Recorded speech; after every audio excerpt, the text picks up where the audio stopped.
இந்த காலகட்டத்தில் திராவிட மாடல் என்று இன்றைக்கு நாம் மார்த்தட்டிக் கொள்கிறோமே, அந்த திராவிட மாடல் என்கின்ற அரசை நாம் நடத்துவதற்கு நமக்கு முன்னத்தி ஏற்பிடித்த தந்தை பெரியார், பேரறிஞர் அண்ணா, முத்தமிழறிஞர் கலைஞர் இவரெல்லாம் இல்லை என்றால் என்னை போன்றோருக்கு கல்வியும் கிடைத்திருக்காது, மானத்தோடு உட்கார்ந்து சம்பாதிக்கக்கூடிய வாய்ப்பும் கிடைத்திருக்காது.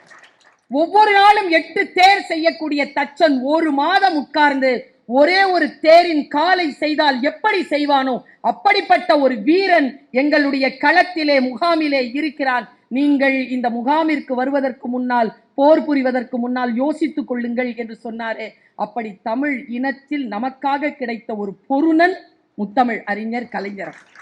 என்னன்னு தெரியலீங்க, கலைஞர்னு சொன்னாலே எனக்கே தெரியாம இங்கெல்லாம் அடிச்சு இந்த மாதிரி லட்சக்கணக்கில் கோடிக்கணக்கில் இருக்கிறோம். இன்னைக்கு அவர் இல்லை, கலைஞர்னால இங்கெல்லாம் அடைச்சிக்கோ நமக்கு அப்படியே துக்கமா. தலைவன் அவங்க தலைவன், அவர் பேரை கேட்டாலே சிலிருக்குதல்ல. இந்த சமூகம் இருக்கு இல்லையா, இங்கே வந்திருக்கக்கூடிய அத்தனை பேரும் தெரிந்து கொள்ள வேண்டிய ஒரு விஷயம் என்ன என்றால், கூட்டம் கூடுவது அல்ல நாம் பார்த்து பயப்பட வேண்டிய விஷயம். நேற்று கூட ஏதோ ஒரு திரைப்பட நடிகர் ஒரு அரங்கத்திற்குள் வந்துவிட்டார் என்பதற்காக பல்லாயிரம் மக்கள் கூடி அவரை நெருக்கடிக்கின்ற பொழுது ஒரு பெண், 35 வயது பெண் உயிரிழந்திருக்கிறார். கூட்டமாக போய் வேடிக்கை பார்ப்பது என்பது இந்த இந்தியாவிற்கு ஒன்றும் புதிதில்லை. ஆனால் அந்த பொழுதுபோக்கு அல்ல அரசியல் என்பதனை புரிந்து வைத்திருக்கக்கூடிய பரம்பரை தான் திராவிட வரலாறு தெரிந்த பரம்பரை என்பதனை நாம் புரிந்து கொள்ள வேண்டும் என்பதற்காக இதை நான் சொல்லுகிறேன்.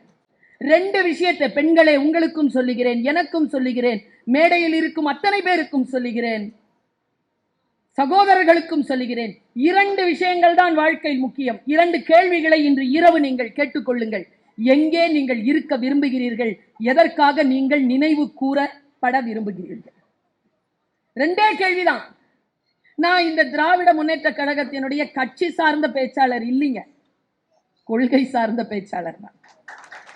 நான் கொள்கைக்காகத்தான் பேசுகிறேன், நன்றி உணர்வுக்காக பேசுகிறேன். காலையில காலேஜ்ல வேலை செய்யறேங்க, காலையில திங்கக்கிழமை காலையில புடவெல்லாம் கட்டிட்டு நல்ல கிளம்பும் போது என் மனசுல எப்பவுமே வர ஒரே ஒரு கேள்வி என்ன தெரியுமா, இந்த ஞாயிற்றுக்கிழமைன்னு ஒரு நாள் கிடைச்சி திங்கக்கிழமை காலையில எழுந்திரிச்சு வேலைக்கு போனோம்னா கொஞ்சம் சோம்பேறித்தனமா இருக்கும்.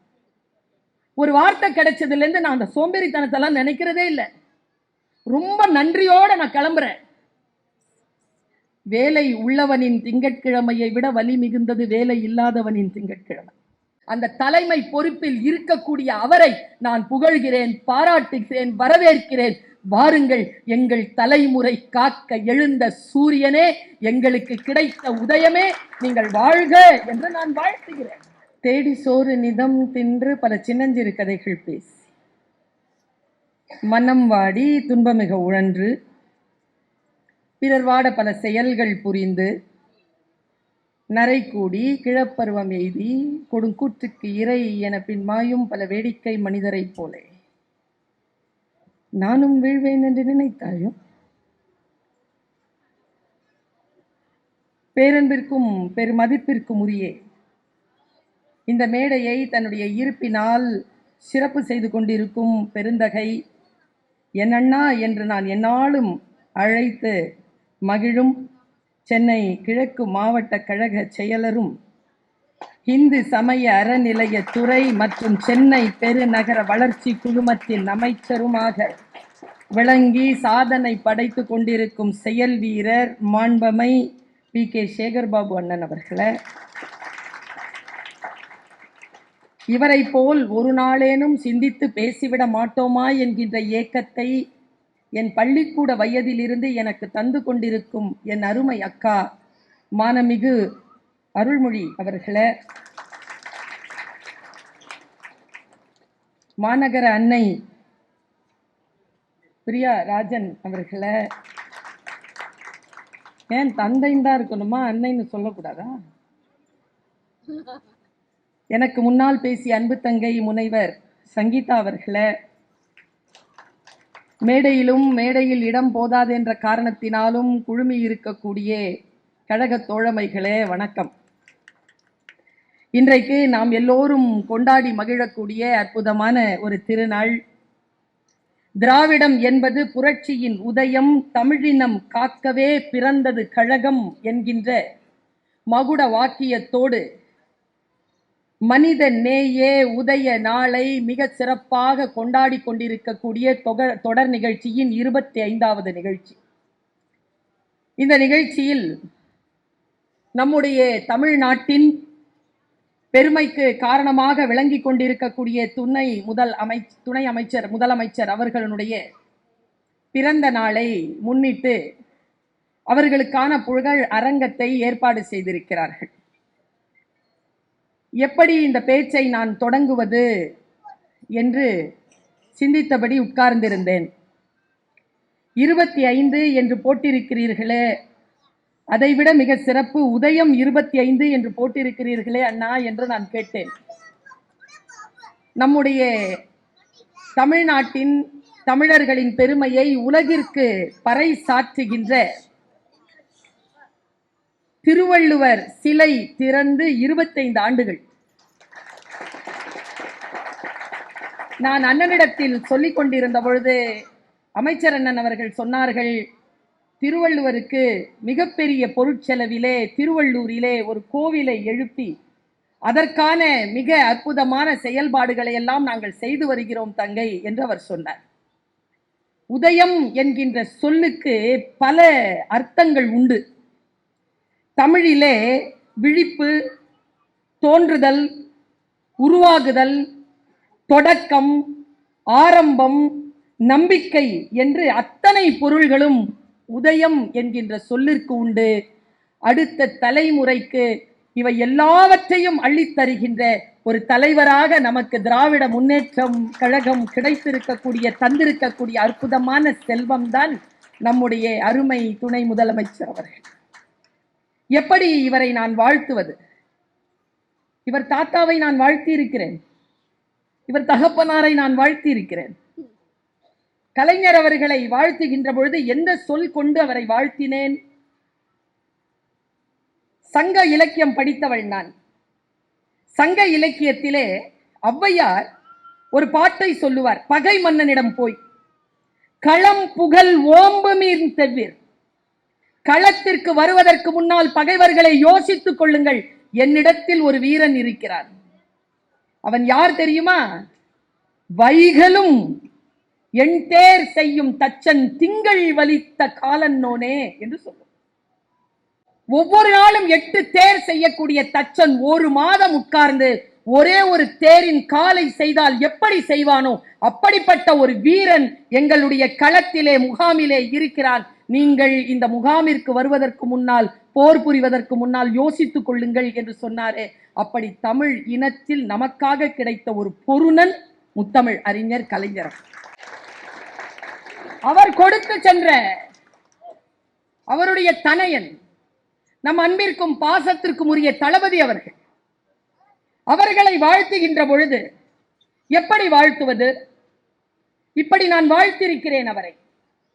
இல்லாண்டு இன்பாண்டு பண்பாண்டு பாராண்டு வாழ்க பல்லாண்டு பல்லாண்டு பல்லாண்டு என்று நான் வாழ்த்தி இருக்கிறேன்.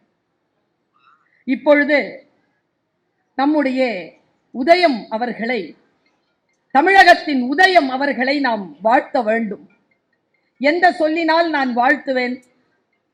எனக்கு வருகிறது, இப்பொழுது எனக்கு தோன்றுகிறது, அதனால் இந்த வார்த்தையை சொல்லி வாழ்த்துகிறேன். என்னுடைய தகப்பனார் என்னை வாழ்த்துவார். என் பிறந்த நாள் அன்றைக்கு என்னை வாழ்த்துவார். எப்படி வாழ்த்துவார் தெரியுமா?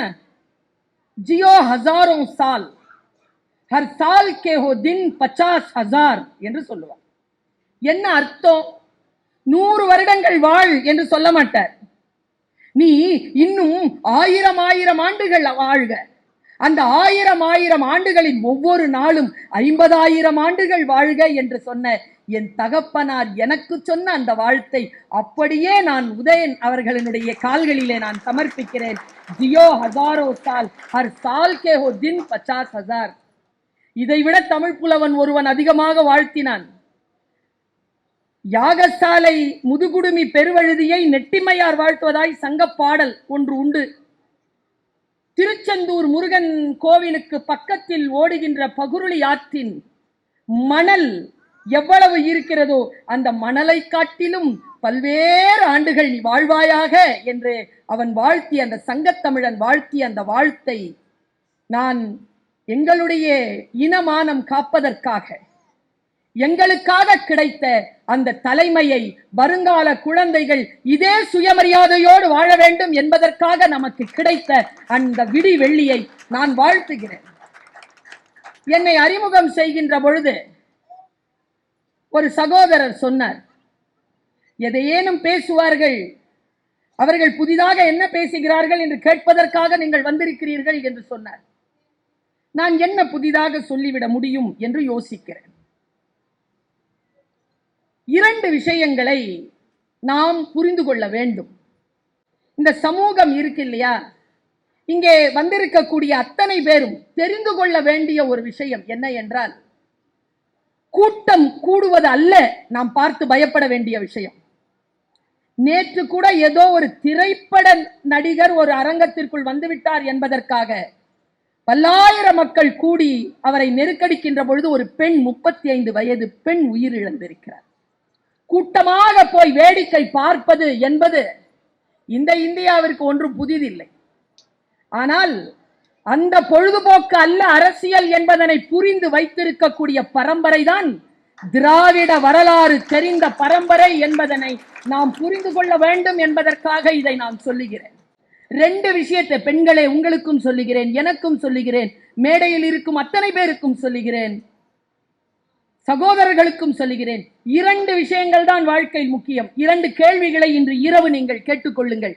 எங்கே நீங்கள் இருக்க விரும்புகிறீர்கள், எதற்காக நீங்கள் நினைவு கூறப்பட விரும்புகிறீர்கள்? ரெண்டே கேள்விதான். உங்களுடைய இடம் எங்கே இருக்க வேண்டும் என்று நீங்கள் விரும்புகிறீர்கள்? நம்முடைய இடம் எங்கே இருந்தது? எதற்காக நான் நினைவு கூறத்தக்கப்பட வேண்டும் என்று நினைக்கிறீர்கள்?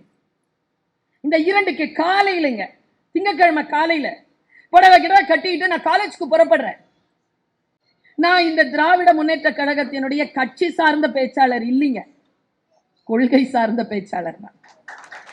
நான் கொள்கைக்காகத்தான் பேசுகிறேன், நன்றி உணர்வுக்காக பேசுகிறேன். காலையில காலேஜ்ல வேலை செய்யறேங்க.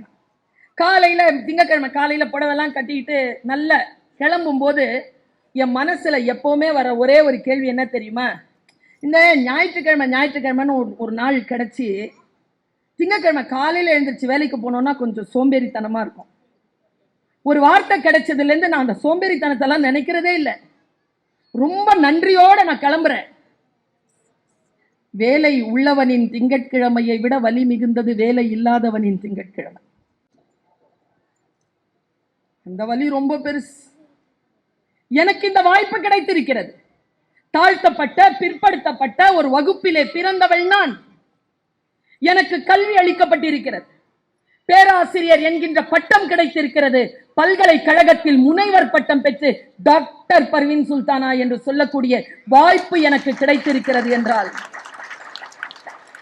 நான் போய் என்னுடைய காலேஜ்ல என்னுடைய கேபின்ல நான் உட்கார்றேன்னு சொன்னா, நீங்கள், நான் சத்தியமாக சொல்லுகிறேன், இறைவனுக்கு நான் பயப்படுகின்றவள், இறை நம்பிக்கை கொண்டவள், அந்த இறைவனை சாட்சியாக்கி சொல்லுகிறேன், நான் என்றைக்கும் இந்த வாய்ப்பை எனக்கு தந்த பெருமக்களுக்கு நன்றி சொல்லாமல் நான் அந்த இருக்கையில் உட்கார்வதே. நான் ஒண்ணு கேட்கிறேன், உங்க எல்லார்கிட்டயே கேட்கிறேன், இதே என்னுடைய பிறப்பு வடநாட்டில் வாய்த்திருக்கும் என்றால் எனக்கு இந்த உயர்வுகள் கிடைத்திருக்குமா?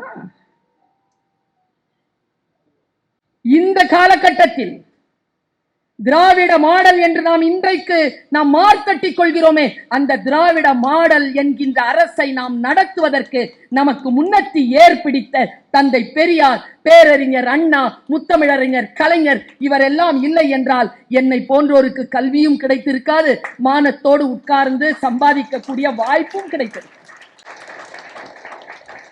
இவர்களால் கிடைத்தது தானே. அப்படி என்றால் நான் எங்கே இருக்க வேண்டும் என்று நினைக்கிறேன்? ஒரு உயர்ந்த பதவியில் இருக்க வேண்டும் என்று நினைக்கிறேன். யாரையெல்லாம் நினைவு கூறுகிறேன்? அந்த இடத்தை எனக்கு தந்தவர்களை நான் நினைவு கூற விரும்புகிறேன். அங்கே உட்கார்ந்து சில கடமைகளை செய்ய வேண்டும். அந்த கடமைகளுக்காக இந்த சமூகத்திடம் நான் நினைவு கூறப்பட வேண்டும் என்று நினைக்கிறேன். நான் நினைப்பது போல் நம்முடைய துணை முதலமைச்சர் அவர்கள் நமக்கு அவருடைய தகப்பனாராலும் அவருடைய தாத்தாவாலும் நமக்கு கிடைத்த இந்த பெரும் பேரு அவரால் நம் தலைமுறைக்கு தடைபடாமல் கிடைக்கும் என்கின்ற நம்பிக்கை எனக்கு இருப்பதனால் அவருக்காக பேசிக் கொண்டிருக்கிறேன். ஒரே ஒரு நம்பிக்கை தாங்க நமக்கு. நீங்க எல்லோரும் கட்சி தோழர்கள், வெளியில போய் பாருங்க. கொள்கைக்காக, கொள்கைகளை முன்னெடுக்கக்கூடிய தலைமைக்காக மக்கள் ஒன்று திரட காத்திருக்கிறார்கள் என்றால் அந்த தலைமை பொறுப்பில் இருக்கக்கூடிய அவரை நான் புகழ்கிறேன், பாராட்டுகிறேன், வரவேற்கிறேன். வாருங்கள், எங்கள் தலைமுறை காக்க எழுந்த சூரியனே, எங்களுக்கு கிடைத்த உதயமே, நீங்கள் வாழ்க என்று நான் வாழ்த்துகிறேன். நான் இப்படி சொல்றேங்க, ஒரு விஷயத்தை நல்லா தெரிஞ்சுக்கோங்க. ஏன் நாம மாண்புமிகு உதயநிதி ஸ்டாலின் அவர்களை கொண்டாடுறோம்?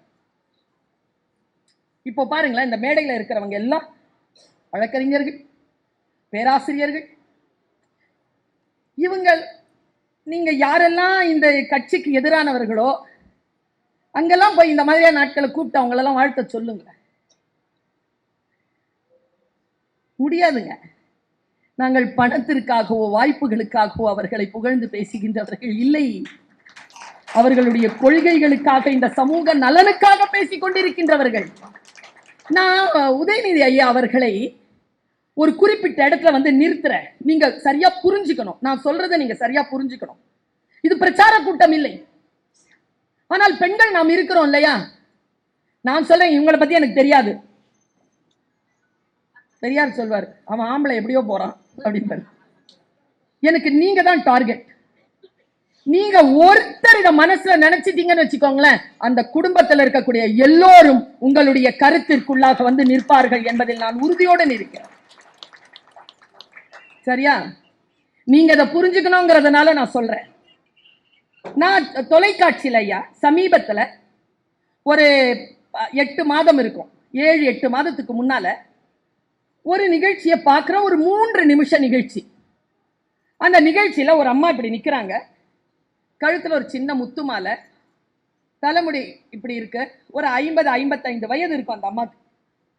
அந்த அம்மா நிற்கிறாங்க, அவங்க பேசுறாங்க, இங்கிலீஷில் தான் பேசுறாங்க, எனக்கு புரியுது, அந்த இங்கிலீஷ் எனக்கு புரியுது. அவங்க நின்று பேசும்போது ஒரு 2-3 விஷயம் சொல்றாங்க. நான் அந்த அம்மாவை கூர்ந்து கவனிக்கிறேன். எங்க அம்மா பேர் ஷியாமலா, எங்க அப்பா பேர், எங்க தாத்தா பேர் கோபாலன். நாங்க சென்னையில் பெசன் நகர்ல எங்க தாத்தாவை பார்க்க வருவோம். இங்கிலீஷ்ல சொல்றாங்க அவங்க. பார்க்க வருவோம். அப்ப எனக்கு 5 வயசு. 5 வயசுல 12 வயசு வரைக்கும் என் தாத்தாவோட நான் இருந்திருக்கேன். எங்க தாத்தா லாங் வாக் போவார். அப்போ என் கையை பிடிச்சிட்டு போவார். அவர் என்கிட்ட பேச மாட்டார், வெளியில தன்னுடைய நண்பர்கள் கிட்ட பேசுவார். இந்த நாடு எவ்வளவு சிறப்பான நாடுன்னு சொல்லுவார். ஊழல் இல்லாமல் இந்த நாடு வாழ்வதற்கு எவ்வளவு தகுதியான நாடுன்னு சொல்லுவார். நிறைய விஷயங்களை அவர் பேசிக்கிட்டே போனார். நான் ஒரு 7 வருஷம் மாசத்துல ஒரு 15-20 நாள் அவருடைய வாக்ல அவருடைய பேச்சை நான் கேட்டிருக்கேன். என் ஆழ் மனதில், என் சிறிய வயதில் என் தாத்தாவின் பேச்சையும் அவருடைய கொள்கைகளையும் கேட்டு கேட்டு வளர்ந்ததனால் அடுத்த 20 ஆண்டுகளுக்குள் நான் சிவில் சர்வீஸ்ல நிறைய பணிகள் செய்து இன்றைக்கு அமெரிக்காவின் துணை ஜனாதிபதியாக இருக்கிறேன். என் பெயர் கமலா ஹாரிஸ் என்று அவர் சொன்னார். நான் இங்க எங்க நிக்கிறேன்னா, யாருடன் நீங்கள் வளர்ந்திருக்கிறீர்கள்? யார் பேச்சை கேட்டு நீங்கள் வளர்ந்திருக்கிறீர்கள்? இதுவரைக்கும் உங்களுடைய வாழ்க்கையில் யாரெல்லாம் உடன் இருந்திருக்கிறார்கள் என்று கேட்டால் நம் அனைவருக்கும் கிடைக்காத பெரும் வாய்ப்பு மாண்பமை உதயநிதி ஸ்டாலின் அவர்களுக்கு கிடைத்திருக்கிறது. தன் தாத்தாவின் பேச்சையும், தன் தாத்தாவின் தோழர்கள் பேச்சையும், தன் தந்தையின் பேச்சையும், தன் தந்தைக்கு துணை நின்ற கொள்கையாளருடைய பேச்சையும் சிறிய வயதிலிருந்து கேட்டு கேட்டு வளர்ந்து இதோ இன்றைக்கு சிங்கம் பிடரி எடுத்துக்கொண்டு வந்து நின்று கொண்டிருக்கிறது நம்முடைய திராவிட கழகத்தின், திராவிட முன்னேற்ற கழகத்தின் அந்த கொடியை தாங்கி. இவருக்கு தெரிந்த அளவிற்கான ஞானம். எப்பவுமே ஐயா உட்கார்ந்துருப்பார், கலைஞர் என்னன்னு தெரியலீங்க, கலைஞர்னு சொன்னாலே எனக்கே தெரியாம இங்கெல்லாம் அடிச்சு இந்த மாதிரி லட்சக்கணக்கில் கோடிக்கணக்கில் இருக்கிறோம். இன்னைக்கு அவர் இல்லை. கலைஞர்னால இங்கெல்லாம் அடைச்சிக்கும் நமக்கு அப்படியே துக்கமா. தலைவன் அவங்க தலைவன், அவர் பேரை கேட்டாலே சிலிருக்குதுல்ல, நான் சொல்றேன், அவர் இப்படி கையை காட்டுவாருங்க, தெரியும்ல உங்க எல்லாருக்குமே, இப்படி கையை காட்டுவார். தளபதி ஐயா அவரும் இப்படி கையை காட்டுவார். இந்த 5 என்ன தெரியுமா? அவங்க காட்டுற இந்த 5 விரல், இது உதயசூரியன் சின்னத்தை அவர்கள் காட்டுகிறார்கள் என்று நாம் நினைக்கிறோம். நான் இந்த 5த்துக்குமான ஒரு விளக்கமா இன்னைக்கு நமக்கு கிடைச்சிருக்கக்கூடிய ஒரு அற்புதமான ஒரு தளபதியை, இளைய தளபதியை நான் சொல்லுகிறேன். இந்த 5ம் இருக்கக்கூடியது 5 தகுதிகள் என்னன்னு சொல்றேன். 1, தூய்மையான இதயம். இந்த 5ல 1 தூய இதயம். இதமான சொல். ஆச்சரியமா இருக்குங்க எனக்கு. இதமான சொல், விசாலமான அறிவு, ஞானமான பார்வை, உறுதியான எண்ணம். இந்த 5 தாங்க. இந்த 5ஐயும் உடையவராக நான் உதயநிதி அவர்களை பார்க்கிறேன். அவருக்கு என் புகழாரத்தை நான் சூட்டுகிறேன். அடிப்படையில் சில பேர் நமக்கு புரியாத சில விஷயங்கள் புரியும்படியாக வந்துருச்சுன்னு வச்சுக்கோங்களேன், திருப்பி திருப்பி ஒரு விஷயத்துல உறுதியா இருக்கிறாங்க. நான் பாராட்டுறேங்க. ஒரு முறை ஏதோ ஒரு பட்டிமன்றத்துல தான் பேசணும்னா, தமிழனுக்கு எது பெருமை, கல்வியா செல்வமா வீரமானு? நான் சொல்லவா தமிழனுக்கு எது பெருமைன்னு? கல்வி ஓகே இருக்கு, கொண்டாந்து கொடுத்து இருக்கிறீங்க. செல்வம் ஓகே. ஆனா நம்ம ரத்த நாளங்கள்ல இருக்கிற அந்த மான உணர்ச்சி இருக்குல்ல, வீரம், அது நம்ம அடையாளம். ஒருபோதும் அதை நாங்கள் கீழே விட மாட்டோம். ஒருபோதும் அதை கீழே விடமாட்டோம் என்று சொல்லக்கூடிய அந்த திண்மை இருக்குல்ல, நான் அந்த இளைய ரத்தத்திடம் பார்க்கிறேன், அந்த இளைய தளபதியிடம் பார்க்கிறேன். எங்கள் மக்களினுடைய உடன் பிறப்பு என்கின்ற சொல்லை தாங்கி இருக்கக்கூடிய அந்த உதயநிதி ஸ்டாலின் அவர்களிடம் நான் பார்க்கிறேன். நான் திரும்பவும் சொல்லுகிறேன், இது பிரச்சார கூட்டம் இல்ல, சுயநலமாக நான் பேசுகிறேன். என் தலைமுறைக்காக நான் பேசிக் கொண்டிருக்கிறேன். என் தலைமுறை அடுத்தவர்கள் கையில் நழுவிவிடக் கூடாது என்கின்ற கவனத்துடன் நான் பேசிக் கொண்டிருக்கிறேன். அவர்களிடத்தில் இன்னும் ஒரு 100 ஆண்டு, இன்னும் ஒரு 200 ஆண்டு தமிழ்நாடு மிக சிறப்பாக இருக்க வேண்டும் என்றால் திராவிட அரசியல் தான், திராவிட மாடல் மட்டும்தான் நமக்கான விடிவெள்ளி என்பதற்கான ஒற்றை அடையாளமாக அவர் திகழ்ந்து கொண்டிருக்கிறார். இப்படி நான் சொல்றேனே. ஒரு நாள் ஐயா நான் எங்கேயோ பேசிட்டு இருக்கும் பொழுது பின்னால பேக் ஸ்டேஜ்ல ஒரு அம்மா வந்து அழுது கைய பிடிச்சது. நல்ல பணக்கார பொண்ணு, அழகா வேற இருந்துச்சு. அழுதுச்சிங்க. அழுதுனா எனக்கு கவலை என்னன்னா, மேக்கப் கலையுது. மேக்கப் கலையுது. அது என்ன தெரியுமா சொல்லுச்சு? தேங்க்யூ தேங்க்யூ தேங்க்யூ சொல்லுது. 8 வருஷமா சிறையில இருந்தேன், என் மனச்சிறைய உடைச்சிட்டீங்க, தேங்க்யூ தேங்க்யூன்னு சொல்லிட்டு போயிருச்சா? நான் 1.5 மணி நேரம் பேசியிருக்கிறேன், 18 பாயிண்ட். அதுக்கு எந்த பாயிண்ட்ல உடைஞ்சுது? அது எந்த பாயிண்ட்டுக்கு அழுவுது? தெரிஞ்சா நம்ம பொதுமக்கள் கிட்ட சொல்லலாம்ல. 18 பேசி 1.5 மணி நேரம் பேசுறதுக்குள்ள நச்சுன்னு ஒரு பாயிண்ட் சொல்லிட்டு போலாம்ல. என்னம்மா அது போயிருச்சு. அங்க அது பெரிய மர்சிடிஸ் வண்டியில தனியா வண்டி ஓட்டிட்டு வந்திருக்குது கனடால. நான் போய் அது கதவு தரத்துக்குள்ள பிடிச்சிட்டேன். 18 பாயிண்ட் பேசியிருக்கிறேன். எந்த பாயிண்ட்ல உன் மனச்சிற உடைஞ்சது சொல்லு. கையை பிடிச்சிட்டு ஒரு விஷயம் சொல்லிச்சிங்க. நான் உங்க எல்லாருக்கும் அதை நான் சொல்லிட்டு போறேன். நான் சாதாரண மோட்டிவேஷன் ஸ்பீக்கர் இல்லையா, மோட்டிவேஷனுக்காக சொல்வேன். நல்லா தெரிஞ்சுக்கோங்க, மற்ற கூட்டங்களுக்கெல்லாம் போகாத கூட்டம் தான் இந்த கூட்டத்துக்கு வர்ற கூட்டம், எனக்கு தெரியும். சரியா? எங்க போனாலும் கிடைக்காத பேரறிவு இங்க மட்டும்தான் கிடைக்கும். ஏன்னா மேடையை அப்படி அமைப்பார். ஐயோ, ஏதாவது நீங்க யாராவது பேசினா கையில ஏதாவது கொண்டு போகணும், இருந்து உட்காந்து கை தட்டி சிரிக்கணும். ரெண்டுமே இல்லாத யாரையும் அண்ணன் ஒரு ஆள மேடை ஏற்ற மாட்டாரு. நான் டேக்அவே மெசேஜ் ஒன்று கொடுக்குறேன். பெண்களை வீட்டுக்கு கொண்டு போங்க, ஆண்களே நீங்களும் தான். பாருங்க, நான் சொன்ன பாயிண்ட் தான். ஒருத்தன் காட்டு வழியில நடந்துகிட்டே இருந்தானா. அவன் பாதை ரொம்ப தூரம் போயிட்டே இருக்கும் பொழுது திடீர்னு பார்த்தா ஒரு பாம்பு புத்து. ஐயா சொல்வார்ல, அறிஞர் அண்ணா தான் சொல்வார், பேரறிஞர் அண்ணா. பாம்பு கரியான் புத்தெடுக்க கருணாகம் குடிப்பு.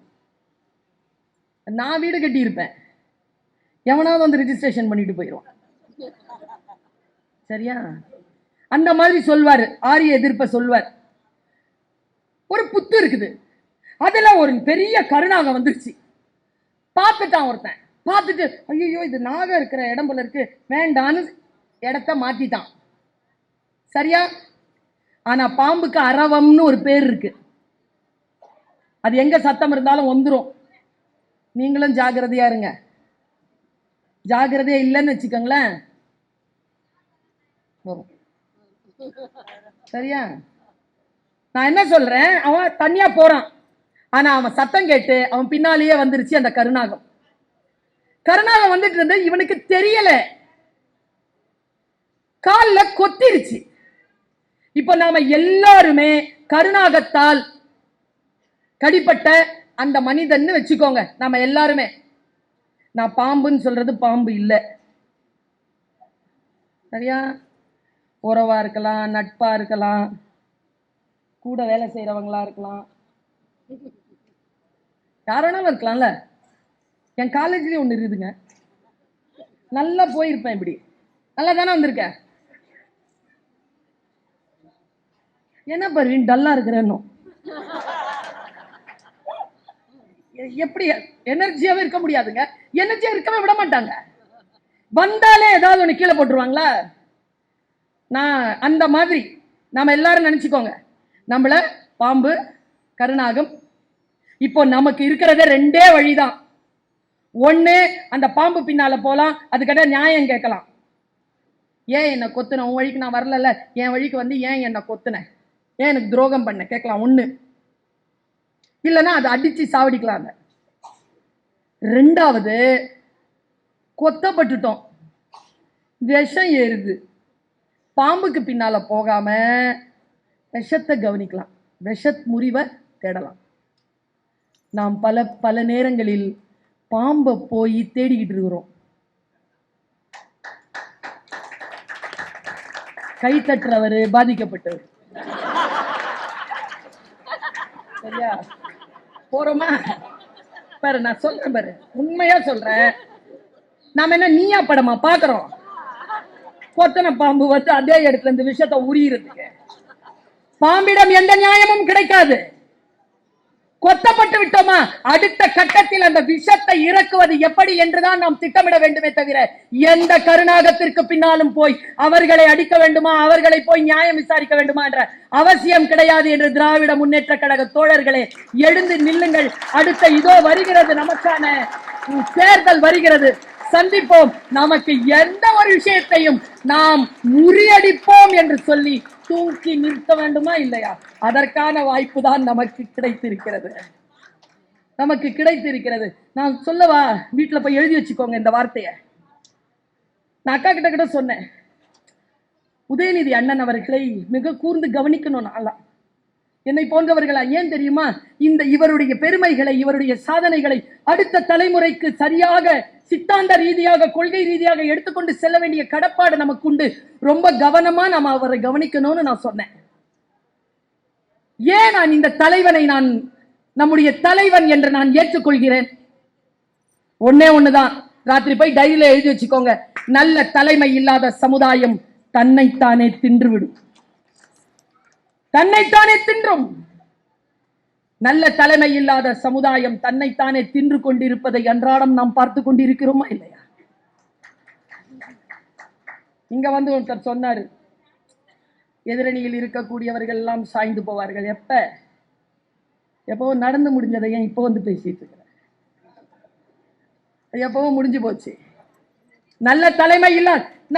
நம்முடைய திராவிட முன்னேற்ற கழகத்திற்கான அரசியலை நான் ரொம்ப பெருமையா, ஒரு தாய் தன் பிள்ளை எழுந்திருச்சு நின்னா எப்படி பெருமைப்படுவாரோ, ஒரு தாத்தா தன்னுடைய பேரன் எழுந்து நின்றால் எப்படி பெருமைப்படுவாரோ, அப்படி பெருமைப்படுறேங்க நானு. இப்படி கைவிடாம, இந்த உன்னுடைய அடுத்த கையில இருக்கக்கூடிய அந்த டார்ச்சை புடிச்சுக்கோ, நடைப்பயன் நம் மேற்கோள் என்று சொல்லுகின்ற அந்த பேரன்பு மிக்கவர்கள் நமக்கு கிடைத்திருக்கிறார்கள். நமக்கு தலைவர்களுக்கு பஞ்சமே கிடையாது, நமக்கு தலைவர்களுக்கு பஞ்சமே கிடையாது என்கின்ற சூழல் நமக்கு கிடைத்திருக்கிறது. நான் இப்படி சொல்லி நிறைவு செய்கிறேன். வீட்டுக்கு எடுத்துட்டு போறதுக்கான செய்தி ஒண்ணு சொன்னேன்ல, யாரையும் எதிரில் இருக்கிறவங்களை குறிப்பிட்டு இதை சொல்லல, புரிஞ்சுக்கணும் நாமெல்லாம், அதனால சொல்றேன். புறா இருக்குல்ல, புறா தன்னுடைய குட்டிய வேட்டைக்கு அமிச்சுதான். வேட்டைக்கு அனுப்பும் போது ஏதோ சொல்லி அனுப்பிச்சிருக்கு. அந்த புறா கூட்டத்தின் தலைவர், இது பீகார் பழங்குடியினிடத்தில் வழங்குகின்ற கதை, படிச்சு சிலிர்த்து போனா. முடிஞ்சா நீங்க புரிஞ்சுக்கோங்க, இது எல்லாம் எனக்கு இவர்கள் தருகின்ற கொள்கைக்கான புத்தி வெளிச்சம். அக்கா கிட்ட 2 நிமிஷம் தான் பேசிட்டு இருந்தோம் உள்ள. அக்கா சொன்னாங்க 3 புக்கு படிச்சிரு.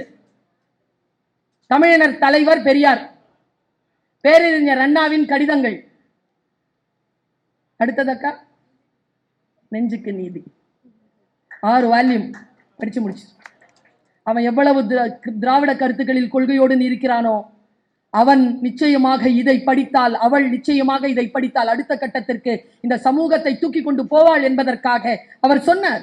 3 புத்தகத்தை சொன்னார். நான் அப்படியே வாங்கி வச்சுக்கிறேன். நான் நெஞ்சுக்கு நீதி படிச்சிருக்கேன், ஆனா 2-3 வால்யூம் தான் படிச்சிருக்கேன். 6 வால்யூம் ஃபுல்லா படிக்கல, படிச்சிருவேன். அண்ணாவின் கடிதங்கள் படிச்சிருக்கேன், தமிழின தலைவர் பெரியார் படிச்சிருக்கேன்.